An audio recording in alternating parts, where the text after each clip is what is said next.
All right, folks, let's go ahead and get started this Saturday. So thank you so much for being here. We've got a great crowd here today.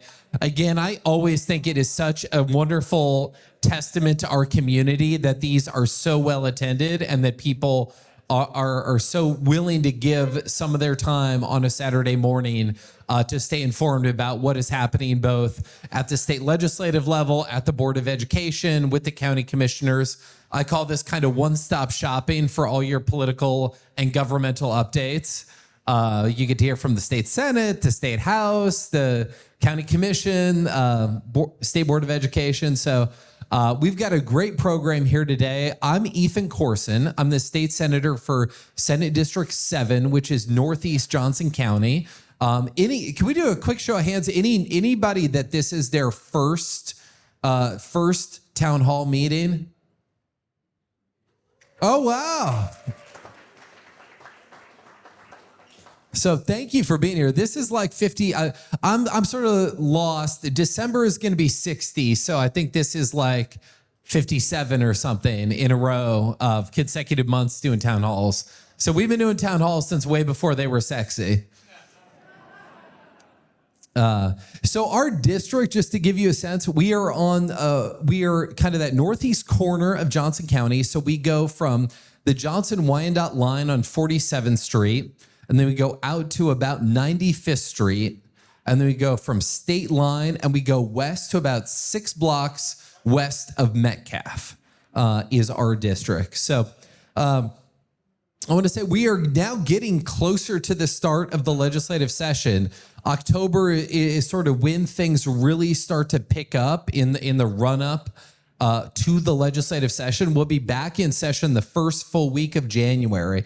So now is when there's a lot of meetings, a lot of folks are reaching out. Folks are really in earnest kind of trying to think about their agendas for the upcoming legislative session. So definitely been an uptick as we move into October. I will bring the mood down for just a second because you sort of can't believe that we have to continue to say this, because I remember in May we talked about when Sarah Milgram, who is a Prairie Village, Shawnee Mission East graduate, and her fiance, Yaron Urinsky, were murdered outside the Capitol Jewish Museum in Washington, D.C., and since we've had our last meeting, we had another act of political violence. And so I just want to be crystal clear to everybody that political violence is always wrong. There is never a place for it. It never directed towards anybody. It is never justified. It is always wrong. And so I just wanted you to hear that directly from me because it is just heartbreaking that we continue to have these acts of political violence, which I completely condemn, and they're always wrong, and they're never justified, and there's no excuse ever for political violence in America. So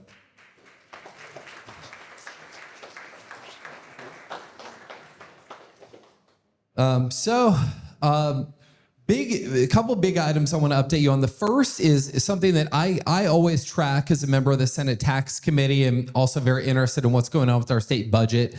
Is some good news that I will share with you is that for the 5th consecutive month, our revenue collections outpaced what our projections were. So that is the one sign, not the only sign, but one sign of a healthy economy here in Kansas, is that for the last 5 months, we've collected more in taxes than it was initially projected. So we do our projections twice a year. We do them in November. So we've got one coming up not too long. We do them in November and April is when we do our revenue projections. So for August, we exceeded our projections by over $26 million. So, and overall for fiscal year 2025, which ended at the end of June, that was the end of our fiscal year, we exceeded by $250 million what was projected for that fiscal year. Why that matters is that we're still not really totally out of the woods yet. Why that matters is that our surplus, which now is about at $2.9 billion, is projected to continue to go down in future years until at 2029, we are going to be, again, if the projections are correct, we would be in about a $400 million deficit. So it is heartening that we're exceeding our projections. It doesn't mean that we're out of the woods. We still need to be, I think, cautious. I'll give you kind of the big challenges that we collected in our last fiscal year about $10 billion, but we spent about $10.3 billion. So if you were doing that as a family, you have a sense of where you would be in not too long. So we are projected to be spending somewhere between $300 and $700 million a year more than we are collecting in the years 26, 27, 28. And then, as I mentioned, it really kind of the rubber really hits the road in 2029. So we want to continue to beat those projections. So I do take that as good news, but I have to say I think there's still some caution that is due for that. Since we last met, Representative Stogsdill, Representative Sawyer Clayton, and myself participated in 2 days of hearings for the Interim Tax Committee. So it was a helpful overview of a lot of tax issues here in Kansas. I'm interested what my colleagues, kind of what their takeaways were. My biggest takeaway that I will just put on your radar, and it's one of those things I don't have a great sense of how much traction it's getting, but we did hear about a proposal that Blake Carpenter, who's in House leadership, is interested in, that would essentially, so Kansas has about $9 billion a year in tax exemptions. So what this proposal, and it would have to come through a constitutional amendment that would be put to the voters, and the voters would have to, by a majority, adopt the constitutional amendment. But what it would do is it would set up essentially a board that would look at all of the tax exemptions in Kansas. So there's about $9 billion, and it would propose to eliminate at least $2 billion in tax exemptions. It would then take that $2 billion and then it would put it into essentially what would be like a state equivalent of like a sovereign wealth fund. And that $2 billion would be managed by professional money managers and would hopefully be earning a return every year. And the hope is that money that would be generated by that fund would allow us within 6 years to eliminate vehicle taxes. And then would also then down the road allow us to eliminate within 12 years the 20 mil in property taxes that is part of the state education formula. And then within 40 years would allow us to completely eliminate income taxes in Kansas. We would be the only state in the country that has ever done this. So I really, in all seriousness, I do applaud Representative Carpenter for thinking creatively and for bringing ideas forward. I mean, so I think bringing it forward is not, it's something that we can look at. But again, when I hear that no other state has adopted anything like this, it sounds a little too good to be true. It also is, to be clear, is a tax increase in the short term, right? So, I mean, I'm 43. By the time income taxes are eliminated, I'm going to be dead and gone. And so it is basically a short-term tax increase for the foreseeable future on all Kansans, because you're getting rid of all these exemptions. So all of these things that currently are exempt from taxes would go back onto those. So it is a tax increase for the foreseeable future with the promise that at some point down the road, if the returns are good, we could then start to eliminate these taxes. So, again, I think it's worth bringing forward. I think it's worth looking at, but I had some skepticism. I think that we've kind of had our fair share of tax experiments in Kansas. I felt like I kind of saw the movie, didn't love the ending. I don't know that we need a sequel. So I'm somewhat skeptical. The third thing that I want to bring up is redistricting. And I'm interested in what my colleagues are hearing. My sense is that we will have a special session on redistricting. The date that is currently kind of being bandied around is November 7th. And that would be to redraw the boundaries for the 4 congressional districts.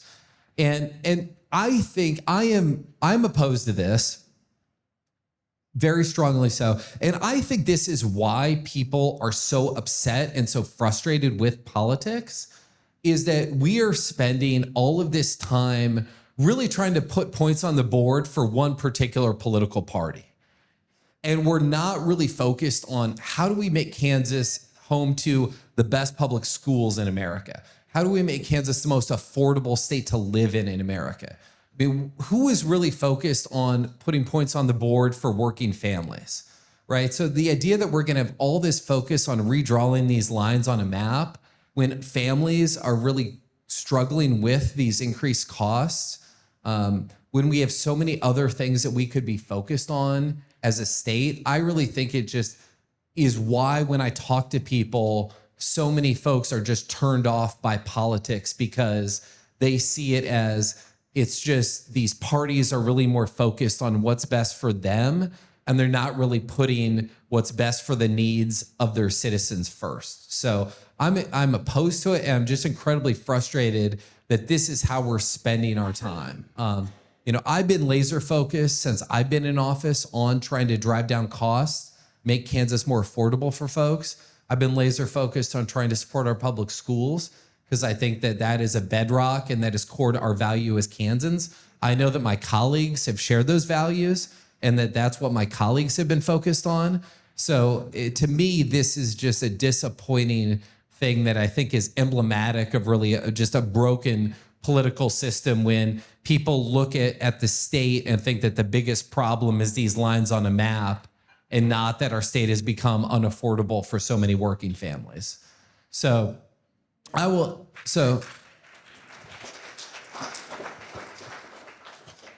to wrap up there. Glad to take questions, and I'm going to turn it over to our next presenter. Representative Rui Xu, everybody. Hello, good morning. I'm Representative Rui Xu. I represent House District 25, which is the most upper northeastern corner up there on that map. We are in my district right now. Ethan touched on kind of overall the big stories happening in the legislature right now. There's not a lot going on at the moment. Next month, I should have more to talk about because there will be an interim committee on housing. That's like 5 days that I'll be on. We're going to talk about a lot of things there, housing, cryptocurrency for some reason. And so I'll have more there. I did want to touch on today a little bit more about the redistricting effort to try to draw out Sharice Davids from her district. So I just kind of want to talk about kind of the facts on the ground and where we stand kind of constitutionally, statutorily on that. So the Kansas Constitution, which again, if anything needs to change there, would have to go to a vote of the people. The Kansas Constitution says that you have to redistrict every 10 years based on the census, but only for state House and state Senate maps. And so because this is a federal redistricting, that does not apply there. Federal redistricting is outlined in statute, and it's actually kind of vague on what they're allowed to do there statutorily. And so if a special session were to be called, if they were to try to draw a new map on Sharice Davids to draw her out, statutorily, constitutionally, it's kind of in a gray area there. If you'll remember back in 2022, we got new federal maps, and they're, I would call it nowadays, semi-gerrymandered against Sharice Davids. and which Xu won handedly, by the way. But what happened was that first it went to kind of a district court, I believe, who overturned the map, and then it went to the state Supreme Court, and they upheld the map. And what the state Supreme Court said was that essentially, by a 4-3 decision, that political gerrymandering is allowed. But they did not set limits on that. They did not decide standards on that. And now the Supreme Court has changed a little bit. One of the 4 who voted to allow that map has been stepped down, and Laura Kelly got to appoint somebody else recently, Evelyn Wilson, in that spot. So the Supreme Court is a little bit different now. They did not set their own standards, so they could decide that a new map violates, whatever they decide. And then so that is probably my guess what this is going to come down to. Just to let you guys know, there are only 2 mechanisms in Kansas for a special session to be called. One, the governor can call one anytime that she wants. She's not, I hesitate to speak for the governor, but she's not going to do that here.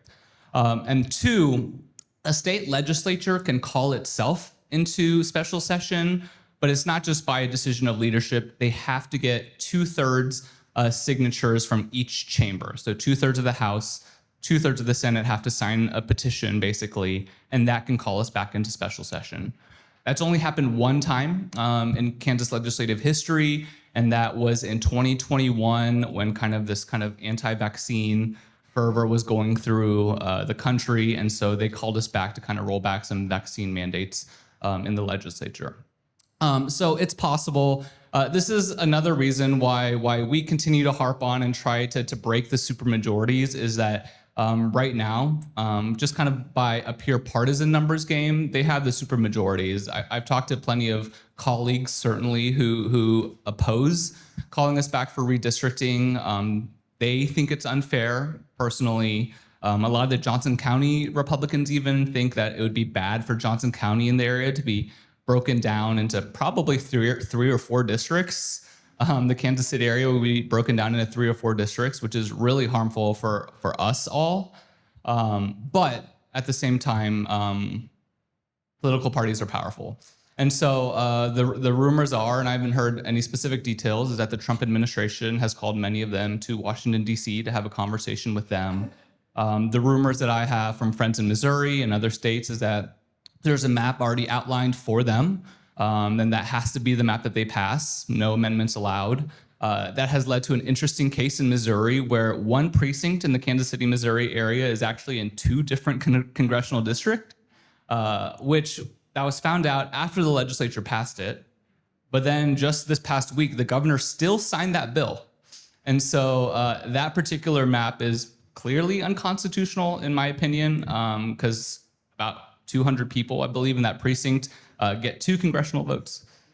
So those are kind of the facts on where we land right now on redistricting. I agree with Ethan that we will almost certainly get called back, even if people who don't want to sign this petition in the legislature, they'll be convinced to, just sign. We'll just have the discussion about it. That's what they always say. We'll just have the discussion about it, and then they'll cram something through. And so ultimately, I think this will come back down to, as it always does, a backstop of the state Supreme Court, which is a good time to talk about. Next August 2026 is when they are trying to pass a constitutional amendment, which we will all vote on. We've mentioned this many times. They will try to make the state Supreme Court an elected position.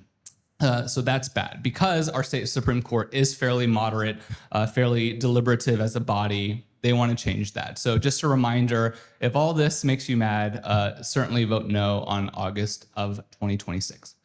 So that's what I got. Again, not much this month, more coming next month, kind of on a state legislative standpoint, but there'll be more to come. Thank you, guys.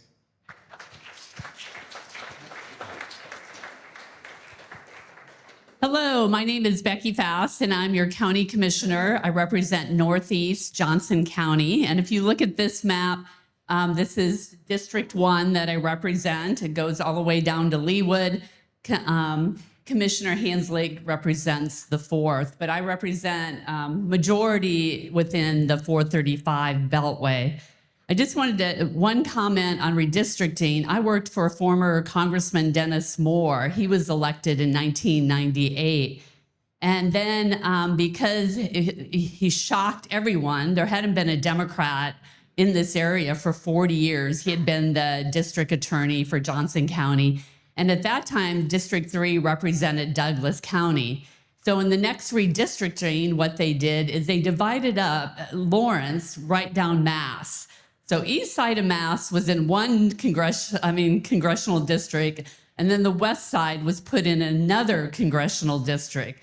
Well, people just went nuts, dividing up Lawrence down the center of Mass.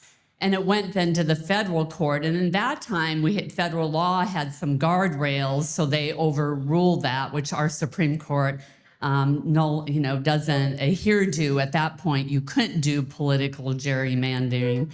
So, but I just wanted to highlight how many people spoke up at that time and were not happy with such egregious gerrymandering. So I think there will be a lot of people speaking up if this happens to the representatives.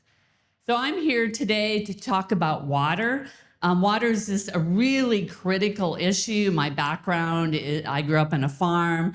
My grandparents were homesteaded farmland.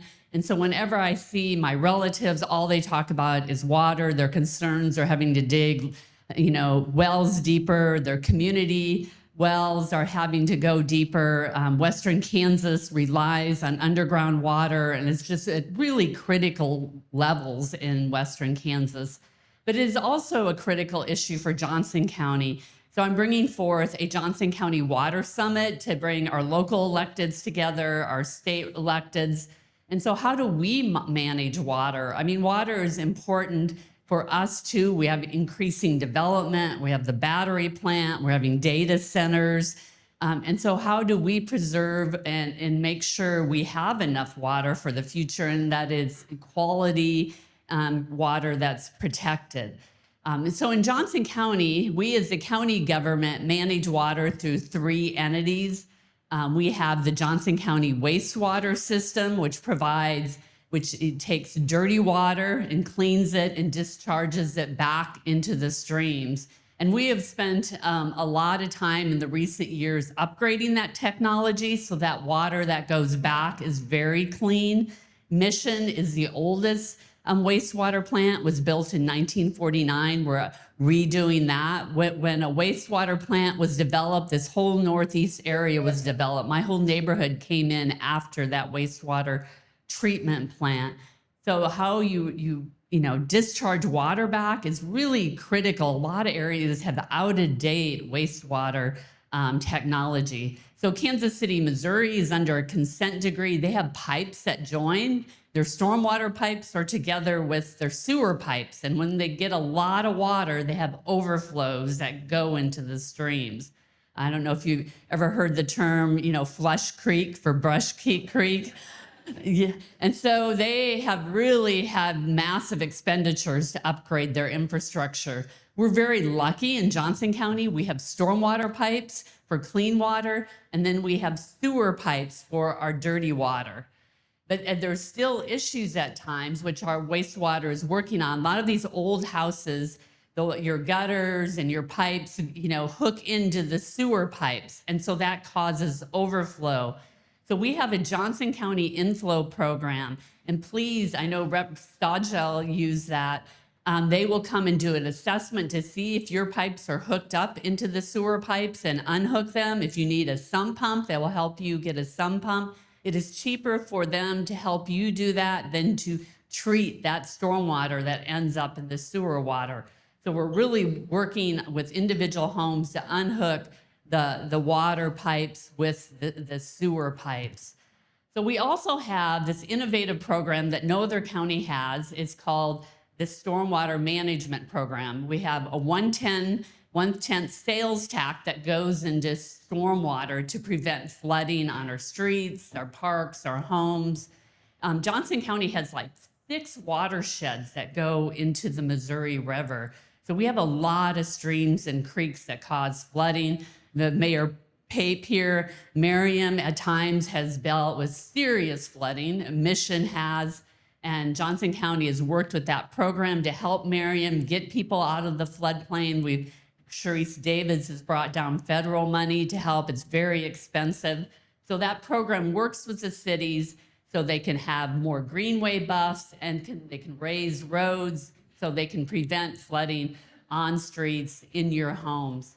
And the other program that we have is our Johnson County parks. We have like 1,700 miles of streamways. And so since the 1980s, the county has spent a lot of time having these streamway buffer parks, which prevent flooding on our roads, which buffer the water when there's high flooding. And so that is a real mechanism that we use in this county to try to keep the water in the streams. Our stormwater management program has this program called Stormwatch that you can go to. They have monitors in the streams when there is flooding. And so then they alert our public, our police, our local police, our emergency people. A month or two ago, down in southern Overland Park, a woman passed away. She was walking on the trails and the stream just came up so quickly. So we have and that's what Texas didn't have. They didn't have any of these stormwater monitors, which we have a very extensive system that connects to our public notify systems to warn you when there is flooding. So that's a really good program. We also have Contain the Rain, that your cities connect with the county to help you. You can get 50% off to plant native plants, to do rain barrows. Please look in your cities for that. It's a really good program. So also I wanted to highlight our Johnson County Museum has a museum exhibit right now called Ripples, and it highlights all about water infrastructure, the history of water. So Water One is the major water utility for Northeast Johnson County. Like Gardner, DeSoto, they have their own water utility. So back in the 50s, Northeast residents were not happy with Kansas City, Missouri, who was providing our water. So Northeast Johnson County started becoming rebel rousers, and they created their own public utility, which later became Water One, which has award-winning water, quality water tasting. We're very lucky to have Water One, and it serves around 500,000 households in the county. So this election, you can vote on the water board. That water board is even more important as federal government removes clean water regulations. They are our stopgap to ensure our water is clean. So we're very fortunate in Northeast to have Water One. So we have Water One, we have Johnson County Wastewater, our stormwater program, and then our Johnson County parks, all working together to preserve the quality of water, protect our water. But with all this industrialization and development, there's more to do, and we've got to come together. So that's one of my goals with the Johnson County Water Summit. Any of you, if you're interested, you may attend. So, and please check out that water exhibit. It's there till December. I think you'll be fascinated how far we've come in Johnson County in terms of preserving our water and managing water. So that's all I have.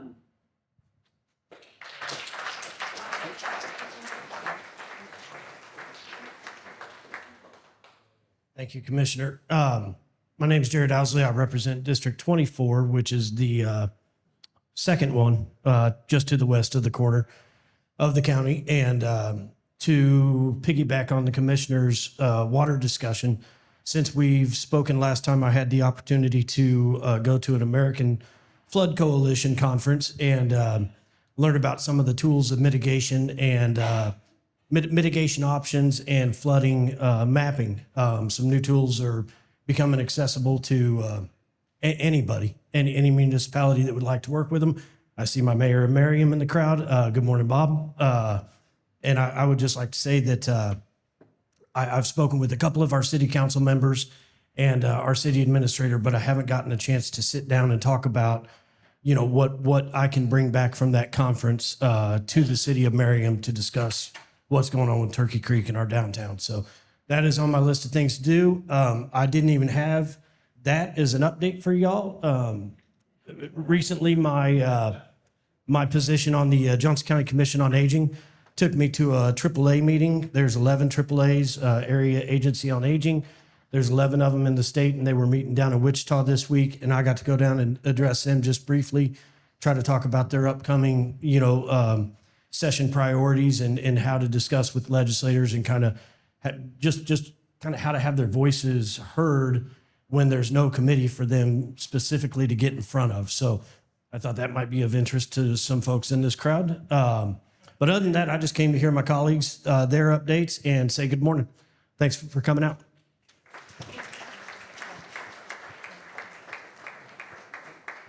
And if anybody has a burning question for me, let me know, because I got to leave early for band camp. Thank you. I'm Representative Jerry Stogsdill. I represent the 21st District, which basically runs from 67th Street to 83rd, and then from State Line over just a little past Metcalf. And I wanted to I just had a couple of comments about redistricting that I want to ask my Republican friends when we get back. I said, you were completely in charge of this in 2022. So what you're saying is you screwed it up, or you wouldn't be wanting to do it again. And the other thing is, what are you going to do? Are you just going to make up census statistics, or are you going to actually use the actual census statistics that came out in 2020? So that whole process is going to be a joke, if you ask me. And it's totally for politics. It has nothing to do with fairness in establishing congressional districts and other districts across the state. So anyway, I listened to, this week I listened to two speeches. The Tylenol speech, and or as the president would say, Ashtakama Song of Michigan stuff, and then the UN speech. And I did that because I wanted to know, how's this going to impact Kansas? And it was, especially in the farm areas here. And I took some notes that I called some friends out in western Kansas, actually Republican friends, to see how that's going to impact the agriculture industry in Kansas. And right now, I talked to the people also from the Kansas Farm Union. Boy, I tell you, they are not happy with what's going on in Washington, D.C. And the sorghum crops and so on out there are rotting in the fields. They don't have enough grain elevators to even hold it. It's being just put on the ground, and that's a horrible place to obviously to store grain and so on. They also pointed out that when Trump did away with basically most of the U.S. aid to other parts of the world, a lot of our grain and everything went towards that program, and that program is going to kill millions of people when they have cut off that aid to needy spots all across the world. They were trying to develop new markets with India, and well, guess what? What did they do in Washington? They raised the tariffs on India. Well, I tell you, India couldn't get to China fast enough, and of course, China is not buying sorghum from us now. And I talked to people who raise soybeans. They said China usually makes a bid on soybeans by this time of the year, and they said they've heard nothing from China. So we may have soybeans rotting in the fields and so on too. I saw pictures of tomatoes in California yesterday that were absolutely just laying on the ground. So that's how our agricultural industry could be terribly affected by what's going on in Washington, D.C. right now. And that was the other thing when I was talking to the guy from the Kansas Farmers Union. He said China is helping build a railroad in South America over to the Pacific so that they can load more of their grains and so on onto boats going to China from the Pacific side instead of having to go back through the Panama Canal or down around the Horn in South America. And as a former naval officer, you do not want to go around the Horn in South America, believe you me. So here it is, we're spending all this money to basically destroy our relationships with these people, and they're building ports to increase their not only their buying of commodities in South America, but to build relationships with those countries in South America. That's frightening. Then I liked when I listened to the speech, I'll have to admit I didn't listen to all of it. I listened to about 10 minutes and then I blacked out. But then I woke up again, I listened to another 10 and blacked out again. So I just heard it in spurts. But I liked it at the end where he welcomed everybody to come to the World Cup in America and the Olympics when it's held in Los Angeles. After insulting these people for 45 minutes to an hour, he then welcomes them to all come to the World Cup. Well, I'll tell you, I've talked to some people who are involved with the World Cup here in Kansas City. They're worried about breaking even now. They thought we were probably going to bring in $1.2 billion in economics things here in the Kansas City metro. And they said now we're hearing people are canceling their Airbnb reservations, their hotel reservations, all of that sort of thing. So it's I was awake to hear him welcome that the folks to come to America. I think there's probably 7 or 8 countries that he's already applied travel restrictions on them from the Middle East, from South America, and so on. And those are some of the biggest soccer fans of the world. So it'll be very interesting to see the crowds that attend the World Cup next year, and then also for the Olympics when we host them in Los Angeles. Just real quickly, then one other thing is that for the Education Committee, I've really had a problem with kids, and Melanie can speak to this as well, but just my personal opinion, I've had, from my teaching experience, I really have a problem with kids being on iPads in kindergarten and first grade, and especially the primary classes and so on. And I've been in touch with a professor at UCLA who's done a lot of research into this, and she totally agrees. She said kids at that age, their brain development, they have to have that brain go to their arm, go to their hand, go to the pencil, go to the paper. And I can tell you that's how we did it when I taught, and of course that was before dirt, but still, it worked. And you know, a lot of these kids are in kindergarten, they're looking at 10, 12-point type on an iPad. Well, I have a problem reading 10 or 12-point on an iPad, and I know how to read. So anyway, I'm gonna be discussing that more with her, and I'm gonna certainly be bringing that up in the Education Committee when we go back to Topeka. So anyway, I'd be happy to answer any questions, and thank you again for being here.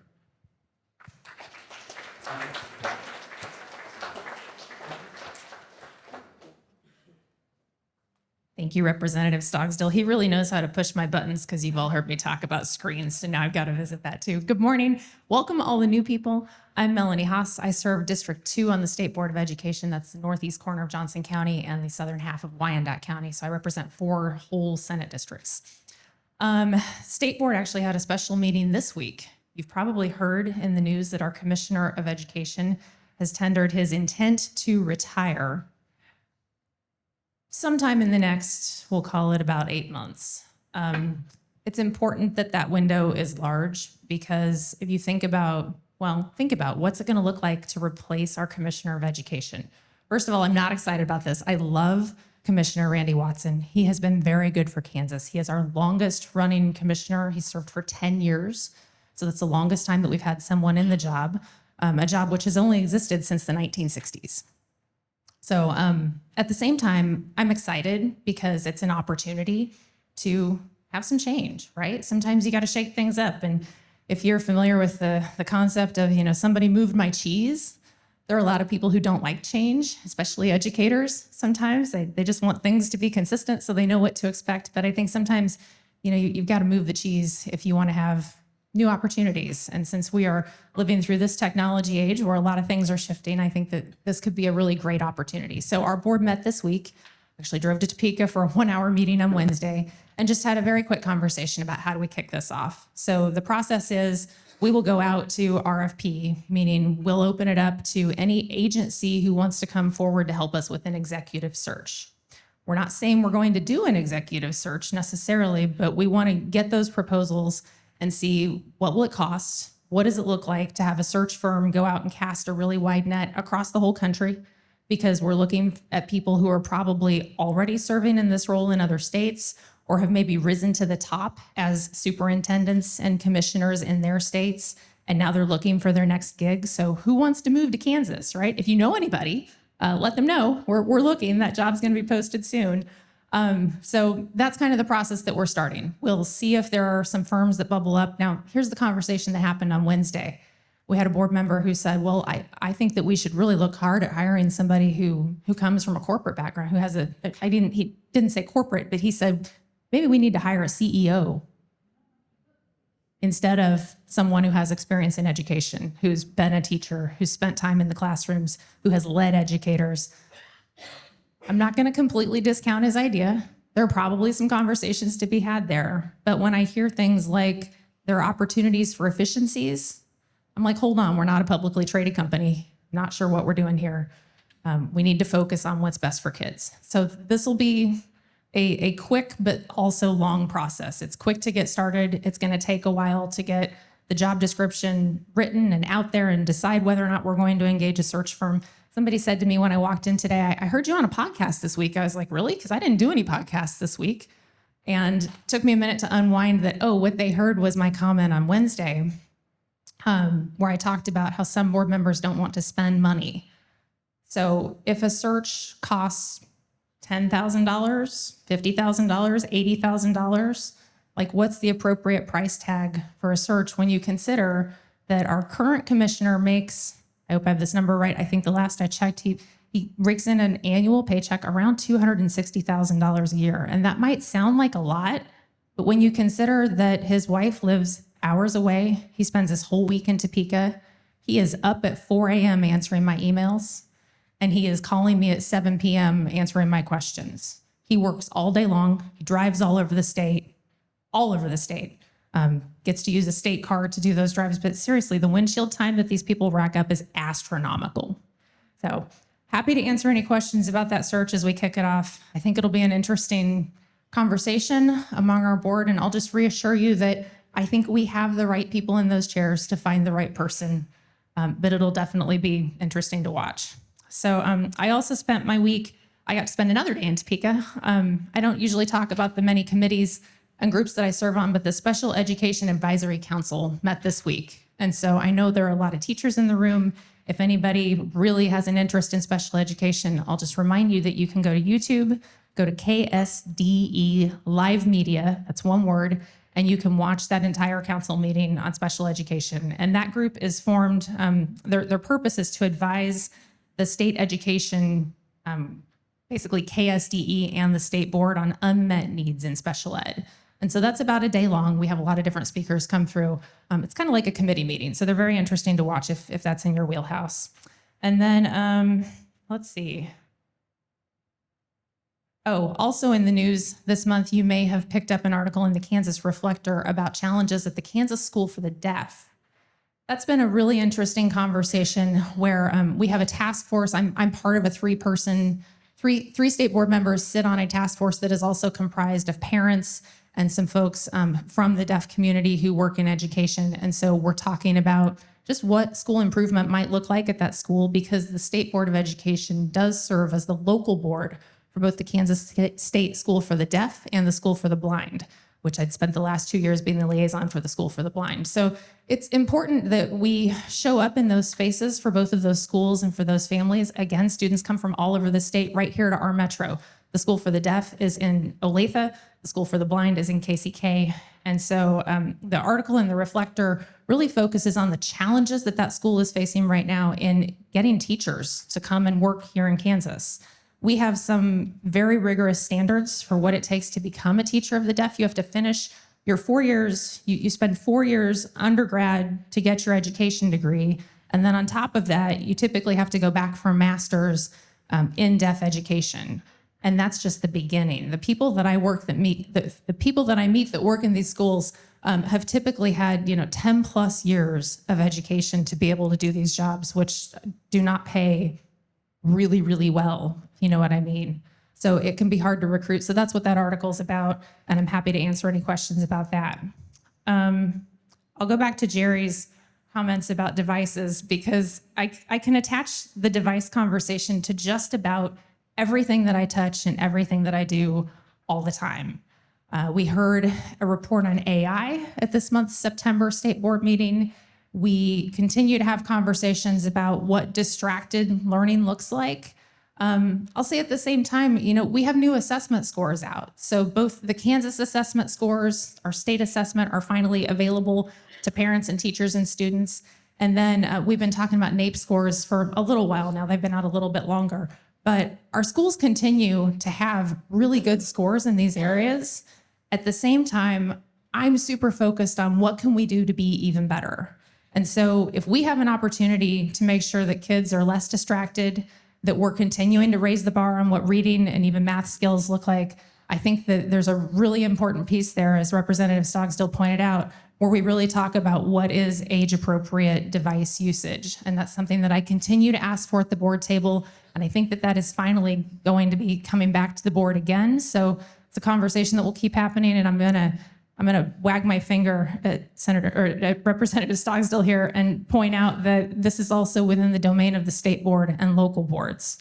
And so if the legislature decides that they want to start writing bills about this, that's also going to be a challenge for us. So I will pause there because I just have so many things to talk to you about. I'm hoping maybe you'll just ask me some good questions later. Thank you all.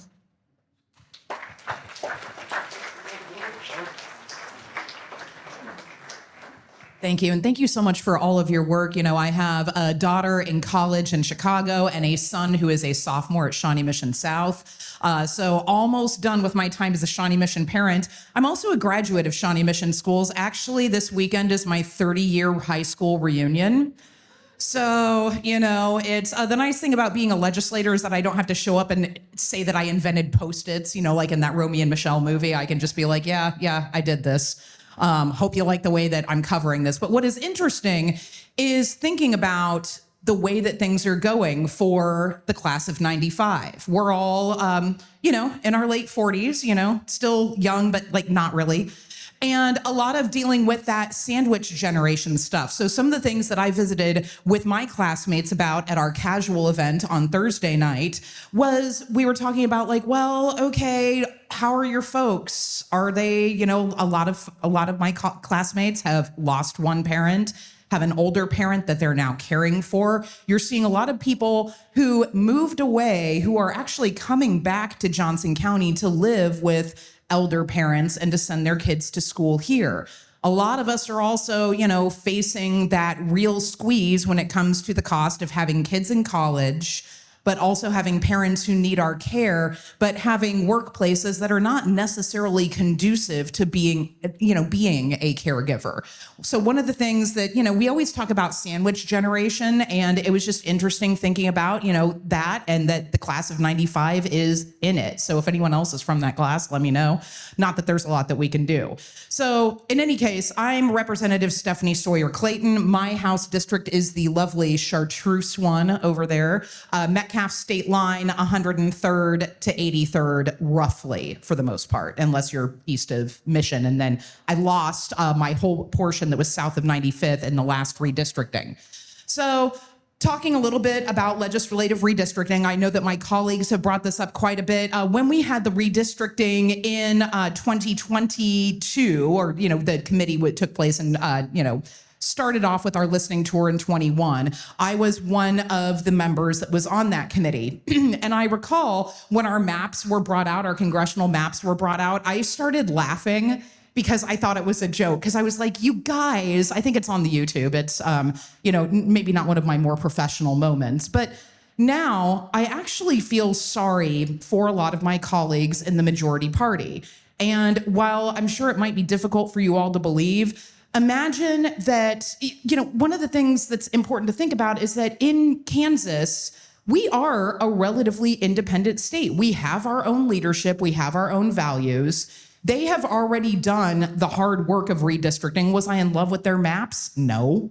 But did they still do the work, draw the maps, have the hearings, get all of that together, and put together their own plan for Kansas?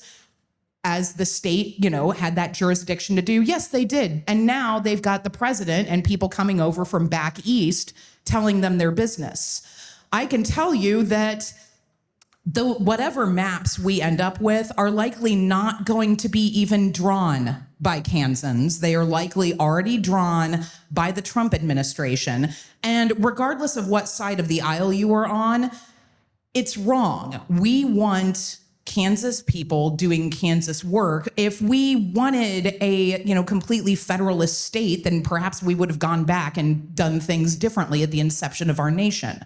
So there is this infringement on states' rights, and also it's a special session, and it seems odd to me that we would need to have a special session because, they could wait until the regular session and form a redistricting committee and do that during regular session. A special session costs $100,000 a day, plus what they reimburse legislators for. So they reimburse us for our mileage. And so it's $25,000 to reimburse 165 legislators for a one-way trip. And then if the session goes longer than a week, which I kind of doubt, I think we'll have one-day session. They'll give us the maps. They will get voted through. The governor will veto them, and then we'll come back and have another one if I'm looking into my crystal ball. But the big thing here is that a special session can be called for any reason, but once a special session starts, everything is on the table. So how many of you remember last summer when we had a special session on taxes, but it ended up not being about taxes at all? It was all about the star bonds to bring the Chiefs and the Royals over.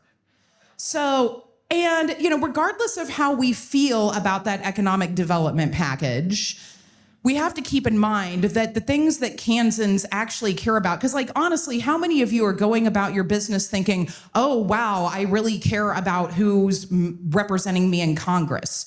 Probably not. When you're going to the grocery store, you're thinking, okay, my taxes on some of these things are too high. I made a call because I needed to buy 4 new tires, and it's $1,050 to get 4 new tires. I kind of cried a little and then didn't want to look like Tammy Faye Baker in my forum, so I had to lock it down. But these are things that my constituents are going through every day. It's the economic issues that people genuinely care about. Now, I find it highly doubtful that the majority party will bring up tax reform during this. I think that they have their marching orders, and I pity them, again, because how awful to not be able to independently do what you were elected to do, which is to represent the people who sent you here. They're under control, and I hate that for them. So in any case, I do think that we should continue with tax policy. I was also on that same tax committee with Senator Corson. We met for a couple of days, certainly did hear an interesting proposal for legislation. Now, I will say this, is that most of the time when I'm talking to my constituents, and correct me if I'm wrong, because I do not like to presume, and I will be sending out a survey to all of you on a postcard probably in December that will ask you some questions so I can drill down and make sure I am doing right by you with my votes by knowing what you want instead of just assuming. But I never hear anyone saying, Stephanie, lower my Kansas tax and income tax. They don't say that. I hear from people about property tax, and I hear from people about sales tax. Those taxes are the ones that are in an imbalance. Now, property tax, like redistricting, is very delicate, because if Kansas makes property tax changes, then that could end up having adverse effects on our local governments and end up, ironically, making your costs go up because they would have to raise mill levies in order to fund the services that you love. Because I can complain about taxes all day, but man, I love walking my dog in Meadowbrook Park, and I know that wasn't free. So we like nice things, and we like to get a good deal for it. That's what we do in Johnson County. But one of the things that I am looking at is a potential constitutional amendment, because we would have to change the Constitution for this. The last time it was done was, ironically, around 30 years ago, around the time I graduated from high school. And what this would do would change our assessed valuation. So right now, our residential property taxes are taxed at 11.5% of the appraised valuation, or they're assessed at that. And that's been in place for about 30 years, maybe a little bit longer than that. Commercial is, I believe, assessed at, I want to say 20%. And then you've got ag that has its own assessment rate.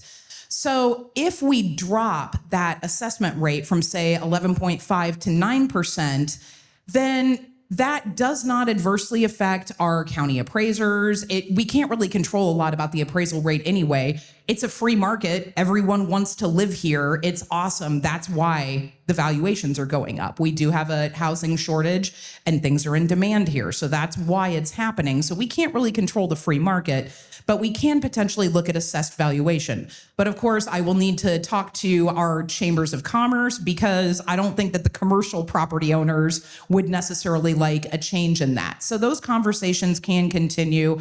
I do believe in putting your head down and looking at all of these possibilities for changes and working together with colleagues. I'm not thrilled about the fact that we will probably very likely have a special session to, do whatever, the swamp wants us to do.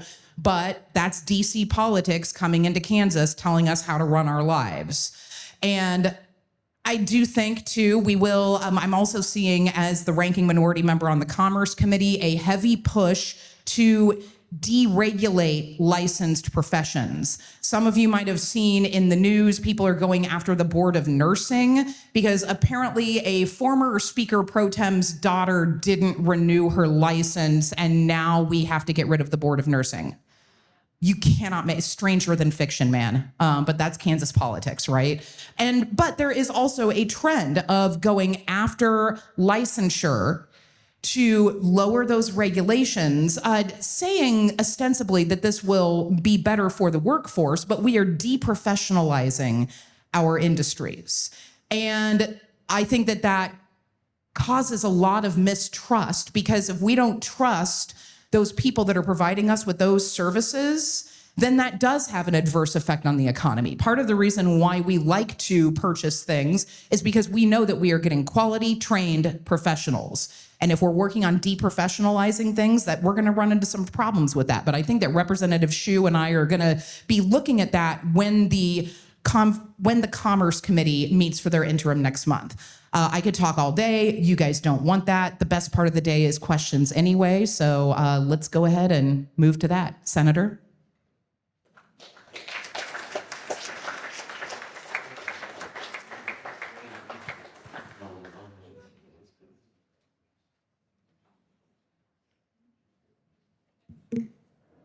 Hello.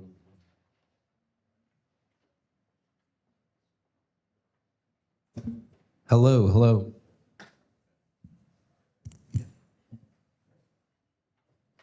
All right, we'll go ahead with the first question.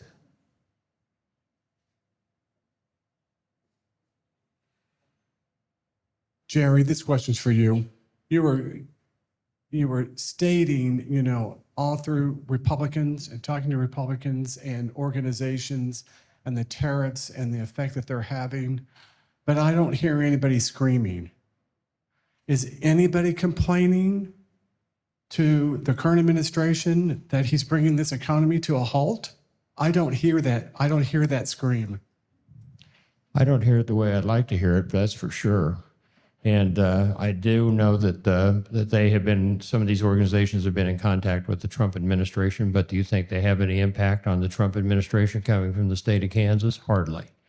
So I think we're going to have to up our game as far as being loud and complaining until the 2026 elections. And well, I think we've got to change our marketing skills and just really, because I think this next election is going to be more about Donald Trump than it is going to be about people running in the state of Kansas. I think there's going to be people next year that just go in the polling booth and vote either straight R or straight D. They won't even look at the names, because I think it's going to be that polarized when we come back. But we've got great candidates running for office next year, and I think we got great response as we went around Kansas on that 14-city Fight Back tour.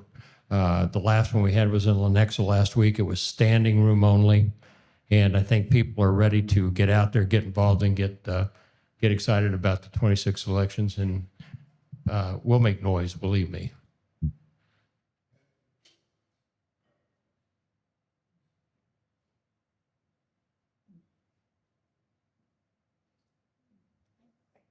One of the themes I heard you all speak about today is quality of services, and the high level of quality of services we receive here in Johnson County and the value that we place on that, including investing in our local property taxes or sales taxes. But as a school board member, one of my concerns is the constitutional amendment on the election of our state Supreme Court members, and that our courts have served as a backdrop of keeping politics out of public education. So Senator Corson, I'm kind of looking at you. I know Representative Xu, you brought this up, but as an attorney, can you just take a few more minutes and talk about the difference between our merit selection process and what a partisan election process might mean, or what are the differences there? Yeah, so that's a great question. So I'll start by just sort of giving everybody our current merit selection process, so everybody has an understanding of how our state Supreme Court justices are currently selected.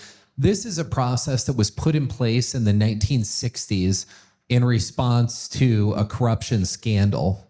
And the idea was to try to take politics out of the process of selecting Supreme Court justices as much as possible. So the process that was adopted is Kansas has 4 congressional districts. So each congressional district has 1 non-attorney community member that represent them on the selection committee. Each congressional district also has 1 attorney that is elected by the members of the bar in that congressional district. So that means that there are 8 people on the committee, and then it's chaired. The 9th member is an attorney who chairs the Supreme Court Nominating Commission. So when there's a vacancy on the Supreme Court, there's a period where folks are able to apply, and when that period closes, the nominating commission then meets with each of the applicants, and they're really looking at things like, what is this person's legal training? What is their background? What is their analytical skills? How strong of a legal writer are they? Are they a good legal thinker? What have they done professionally in their legal career? To try to really pick, not based on party or ideology, but really just pick who are the best legal minds to be on the state Supreme Court. So that group then votes, and they come up with 3 members, or 3 applicants rather, and those 3 applicants then are sent to the governor. And whomever the governor is allowed to either pick none of those applicants, and then that goes back to the process, or what is always traditionally happened is the governor then selects one of those 3 people. So again, it's really a process that is meant to really be judged on merit. That is why we call it merit selection. The idea is, we're not asking people, are you a member of a certain political party, or do you have certain views on the left or on the right? It's really just to try to suss out who are the best people who can really look and decide really just the most complicated cases that make it to the state Supreme Court. So if we replace that with just direct elections, there's really, there's not going to be the same level of screening really for those kind of characteristics that I described. Wisconsin just had an election in April. There was over $100 million in spending in that single election for 1 spot on the Wisconsin State Supreme Court, and most of that money came from outside of Wisconsin. I don't think that's necessarily going to be in the best interest of Kansas. Also, as a member of the bar, I would just say most of the really good attorneys that I know who would be good candidates to do this are not going to want to go through an 18-month statewide campaign where you have to raise millions of dollars. I also think it's going to eliminate the rural voice on the Supreme Court. We have a long history of having rural justices who serve with real distinction, and I think that's a really important perspective for us to have on the Supreme Court.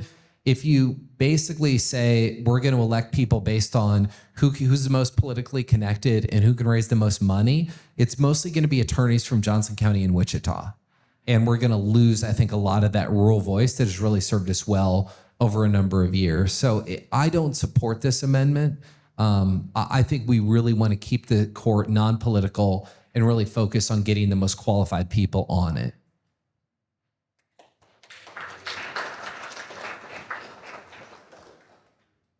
I have two questions. Becky, is the Johnson County Water Summit open to the public? And the next question is for anyone. Can any subject be brought up at a special session, or is it only what leadership allows? October 17th, which is a Friday at 8 o'clock, and we'll go to 10:30. There's coffee and rolls before. So yeah, come on at October 17th to the Heritage and Arts Center. That's where we'll be at. And then yes, any subject can be brought up in a special section. Well, but I will say, I mean, it's still controlled by, who the leadership still has to agree to put it on the floor. So I mean, any member can introduce any legislation that they want, but just as during session, it's still legislative leadership that determines what bills come to the floor and what bills get voted on. I just have a follow-up question to the Supreme Court Justice situation. I'm just curious, is there any organization that's being done to get this information out to the public so that voters can make an educated decision when they go to the polls? So I'm not personally involved with any of the organizations. My understanding is that there is an organization that is being put together to try to get information out to folks about the importance of keeping politics out of the courts. So hopefully, I don't know when, because again, I'm not involved, but hopefully after the first of the year, people will probably start seeing a little bit more about that.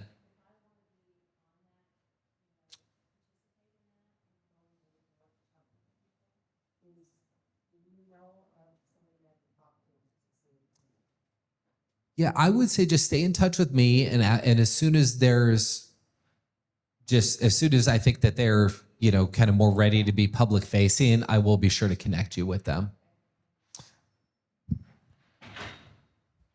Melanie, this is for you. I'm just offering a suggestion. In your selection process, you mentioned about maybe superintendents could possibly be candidates. If you get an application from the state of Oklahoma, please destroy it immediately. That's all I have. Duly noted.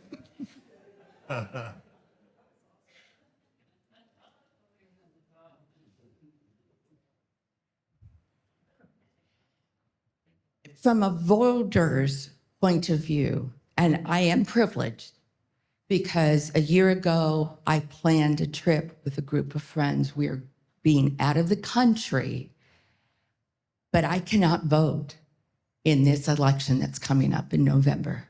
From the day I leave till the day I get back is outside of the time that I can submit any kind of vote. And it'll be the first time I have been unable to vote since I registered to vote when I became of age.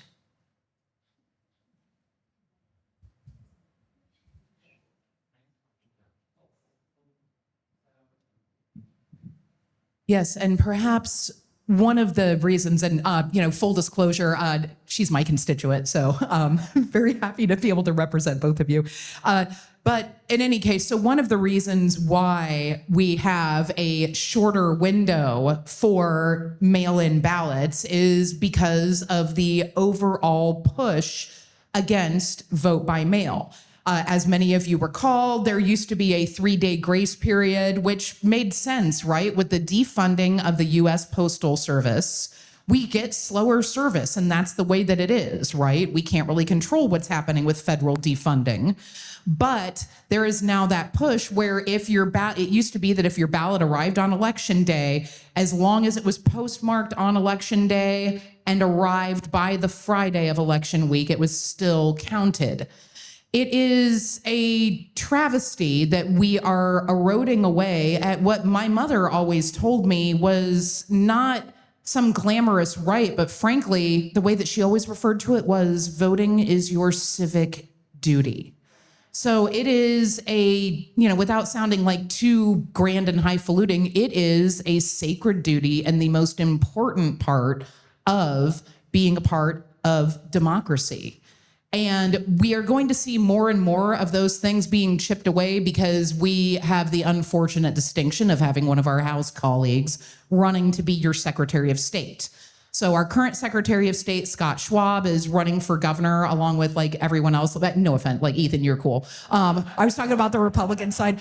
But in any case, so huge Republican field. Our Secretary of State, who I am actually very pleased with the job that he's doing. I've served with him for years. I know him from my old Young Republican days. That guy's a rule follower. And as running for governor and removing himself from that role of Secretary of State kind of goes our last bastion of real law and order when it comes to our voting rights.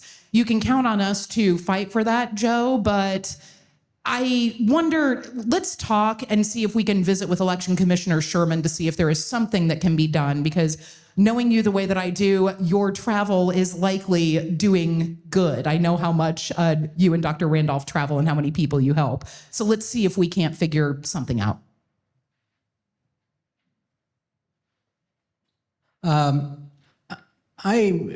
Would you help me understand a little bit more about the downside or concerns you have about the Sovereign Wealth Fund? A few states, it appears, have had some success with SWFs. I know it's a new idea and it's different, but it doesn't mean it's a bad idea. And it looks like it might be an opportunity to kind of reach out to the other side and get ahead of this and have some say in what this might look like. But I'm having a little trouble understanding what the negatives might be. So if you have any concerns, I'd like to understand what those would be. Yeah, that's a great question. And as I said, I really enjoyed that we talked about it. I'm one of those people, I think that the legislature should be taking up all sorts of things, and things I agree with and things I don't, and we can have the debate and have the discussion. So I was glad that we were able to kind of just learn more about the idea. My reservations are several. One is we'd be the only state and the first state in the country that would adopt something like this. And I'm not always opposed to Kansas being first, but I think that it is something we should proceed with cautiously when you're talking about completely overhauling the way that you have done your state fiscal policy since you became a state in 1861 and replace it with something that no other state has done. I just think that we should be very cautious about that. So that's the first point. That doesn't necessarily mean that we shouldn't do it. The second point, and where I tend to, at least based off what I know now, I tend to be opposed to it, is it is a tax increase on people. And so at a time of rising cost, rising inflation, folks are having trouble paying their bills. I'm not inclined to raise taxes on people in Kansas. And that's what this bill would do, because you'd be eliminating all these tax exemptions. So all of these things that currently Kansans are not paying tax on, they would be back on the tax rolls.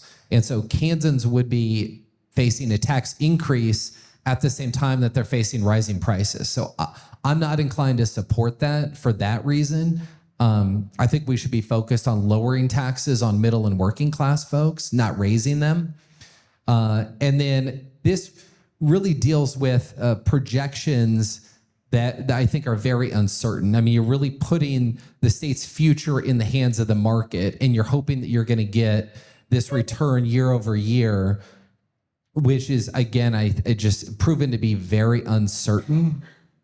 And I'm all for long-term planning, but this is like a very long-term planning. I mean, this is, we would not be, I see a few people, Hudson, I'm looking at you.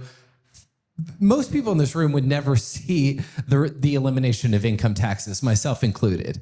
So the idea that we're gonna have a tax increase now on people at a time of high prices and high inflation, so people in 50 years don't have to pay any income taxes, I don't know that that's where most Kansans are. Income tax. Okay. Yeah. I haven't done super deep study on sovereign wealth funds, but I was on kind of the regular tax committee when we talked about it a little bit. I think the most famous example in the U.S. is Alaska, right? Alaska has this big kind of like oil sovereign wealth fund, and they divvy out funds to people who live there. $10,000 a year, $12,000 a year, or whatever. Again, like Ethan, I'm open to the idea. I think it's very, very interesting to kind of think about it. But I think we just have to really dig into the bones of it. If it's for income taxes, maybe. But again, that's not really relevant. Like Stephanie was alluding to earlier, we don't hear about just like, hey, we got to eliminate income tax all that often for my constituents. I have a pretty high net worth, high income district, and I've never gotten, I don't think, more than 5 emails in my 7 years of people saying, hey, we got to do something on income taxes. It's always property taxes, and the state has very little control over property taxes. But it's one of those things that the idea sounds okay. The devil's in the details. Included in kind of our $9 billion in property tax exemptions, or whatever that number was we recently just passed a couple of years ago eliminating the state sales tax on food. That is technically an exemption, and I don't think one that people want to go away. But the way that this is written, the board has the ability to wipe that out if they wanted to. I doubt that they would do that, but they would. I certainly think that there are plenty of exemptions that we could eliminate. But we've tried to do this in the legislature for decades and decades and decades. Trust me, like this is something that we're interested in, but there's not that much juice to squeeze. We've looked at it. There's certain sales tax exemptions for nonprofits, for example. That's a big chunk of it. People generally don't want to get rid of that. There are certain one-off sales tax exemptions for certain companies that hire lobbyists or whatever. Like say utility companies want a sales tax exemption on property equipment that they buy or whatever. That certainly comes along, but those only end up totaling a couple $1 million a year. So, it just depends on how it works. But I'm not kind of inherently opposed to the idea of a sovereign wealth fund. I'm not certain. I'm open to the idea, but we'll just have to see. And my last point on this, the way that it's structured is you're essentially replacing income taxes with sales taxes. We know sales taxes are a regressive tax. They hurt middle and working class folks, and income tax cuts primarily benefit wealthy individuals. So you're sort of replacing income taxes with a higher sales tax on middle and working class Kansans. Thank you for all these comments. I mean, just in general, exemptions usually benefit few and other people. Reductions benefit everybody. My question is to Mr. Stogsdill. Since Washington doesn't operate listening to us and listening to the people like us making noise seems to be the only thing that makes any difference, does it make a difference? And second, what can we do to increase the level of noise that comes from here? Well, I think one thing we have to do is really focus on our congressional delegation of Republicans from here in Kansas and have them hear from us almost daily. I just noticed that Senator Marshall said he's going to highly limit his appearances in Kansas because of safety concerns for his constituents. I think most of his constituents are in Florida right now, but I think that is going to be the way that we get things changed, is to put pressure on the congressional delegations across the country. They could take care of this problem with the president and stuff tomorrow if they wanted to, but they always want to talk about diversity and equity and inclusion. They never want to talk about courage. And that's the missing word that we're seeing both in Washington, D.C. and in Topeka, the courage to do the right thing. And we've got to take them to task on that. And we're talking to the president or his cabinet is, in my opinion, worthless. But those members of Congress and the members in the House and Senate in Topeka are going to be vulnerable for elections and so on. And we really need to focus on those people and say part of what we're going to look at when we vote for you or against you is how you are going to deal with what's going on in Washington, D.C. and in Topeka.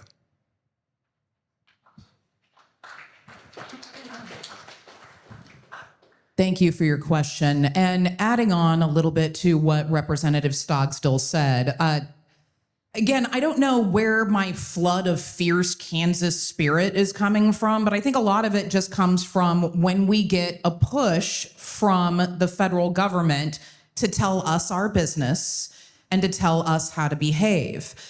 One way that you can make, especially the congressional delegation. Now, I do think that our Congresswoman, Sharice Davids, has an excellent office. I think that she listens. I think that the other three congressmen, I mean, they don't represent us. They don't care. They might start representing us soon. One concern that I have with a lot of the pushes for some of the other redistricting that we've seen is the dilution of political power of population centers, in particular, population centers that have money. People in the State House always complain about Johnson County. It's just kind of like de rigueur. And I usually respond and say, you don't like us, but you sure do like our money. They want to split us up and dilute a lot of that power and give us congressional representatives that don't care about what we need, that would scoff at the face of us saying that the very truthful statement that we're the economic engine of the state. A lot of times politicians, excluding everyone up here because my colleagues are awesome, and we do listen because we respect you and we're earning the money that you are paying us for our jobs. But I mean, that's bare minimum behavior. You do realize that. Showing up and listening to you is dead bare minimum behavior.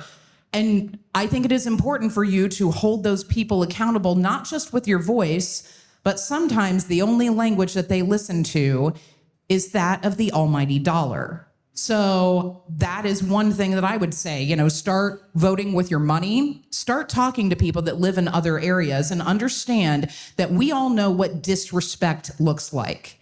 It's someone saying, oh, I'm not going to have these meetings. I can't talk to you. Well, remember, this is a service industry job. I think some of the people at the congressional level definitely get paid better, but this is by and large a service industry job. We are your employees, and treat us as such. And don't allow that to intimidate you.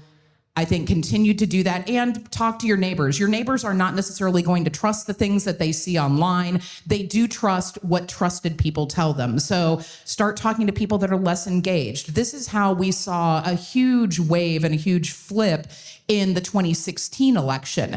Backlashes occur all the time in politics. And if you want the pendulum to swing, sometimes you got to push it.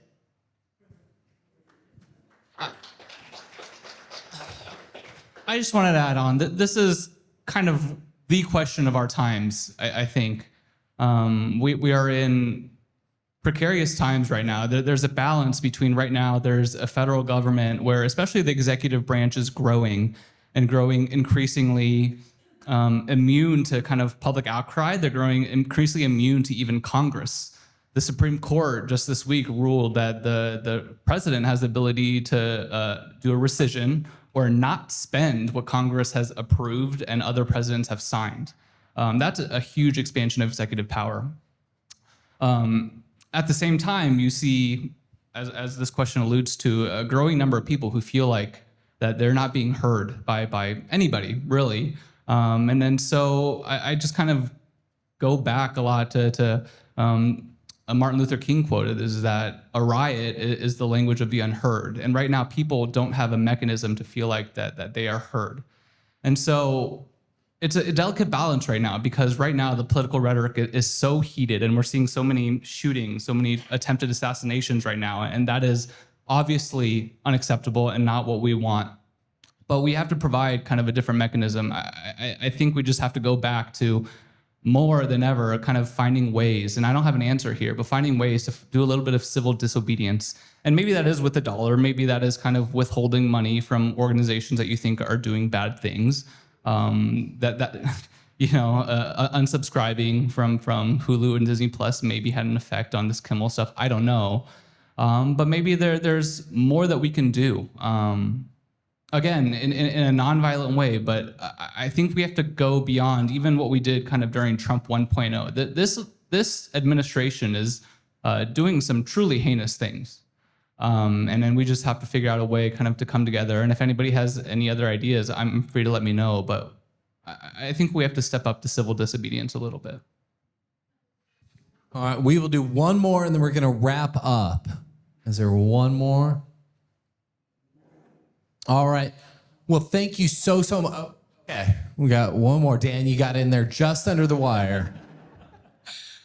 Okay, this is getting a little in the weeds, but I think this is accurate that the Secretary of Agriculture was recently in Kansas City and announced a program to buy like 160 metric tons of grains across the United States. And my question, I guess, which is puzzling, right? They just did away with USAID, and now the federal government is buying a bunch of grain. So my question, I guess, is does anybody know what the intent of the Department of Agriculture is with the future of whatever policy they create, including this one? Yeah, I saw where they were doing that, and I didn't see any explanation of where that grain was supposed to go. If it's not going to USAID, if it's not being sold to China or some of our regular trading partners and so on, I assume that if they get it, they're going to have to store it someplace. And in Kansas, storage is almost non-existent.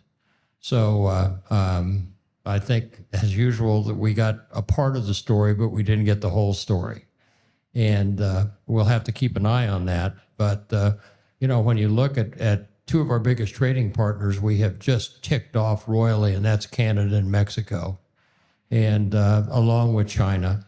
And China's just making hay all over the country, all over the world right now, with Brazil and other countries along that line, especially in the area of agricultural products. So we'll just have to wait and see if we can get more information on that. All right. Thank you so much for being here. We really appreciate it. We'll be back for a very spooky Halloween edition of our next town hall on the 4th Saturday in October. Do me a favor, if you're a new person here, make sure that you signed in so we can get your email and send you the reminders about future town halls. So again, thank you for being here. Yeah, costumes optional.